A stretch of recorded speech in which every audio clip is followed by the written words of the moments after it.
je voulais une réaction aussi sur l'affaire Cohen-Legrand. Vous étiez dans le café avec eux. Ce qui choque, c'est pas du tout votre présence, c'est de voir deux journalistes du service public payés avec l'argent des contribuables, qui sont finalement moins là pour écouter des off que pour parler stratégie électorale à Paris. On les entend même dire, Patrick et moi, on fait ce qu'il faut pour Dati.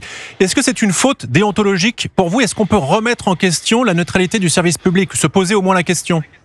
On peut se poser tous les jours la question, c'est une évidence. En l'occurrence, pas sur cet échange-là. Sur la partie dont vous parlez, à l'instant même, Thomas Legrand a eu l'occasion de s'en expliquer. Il dit lui-même que son propos a été malheureux, donc je lui laisse ce propos. Mais franchement, là aussi qu'on se le dise, tout ça est une hypocrisie immense. Moi, je ne me suis pas exprimé sur l'affaire depuis le début, et vous êtes le premier à me poser directement la question, je vais vous répondre. Tout ça est d'une hypocrisie sans nom. C'était un rendez-vous entre un politique, en l'occurrence moi-même, et deux éditorialistes politiques, certes l'un qui travaille beaucoup sur le service public, l'autre qui travaille sur le service public et sur Libération.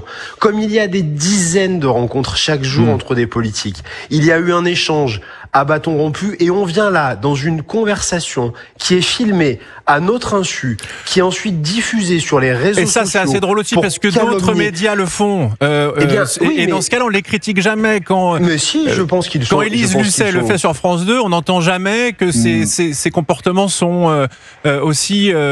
De comportements qu'on n'apprécie pas forcément. Mais je pense qu'ils peuvent être, pense qu'ils peuvent être critiqués. Et moi, je vais vous dire par principe, je pense que filmer des gens à leur insu dans une conversation n'est pas acceptable en l'état.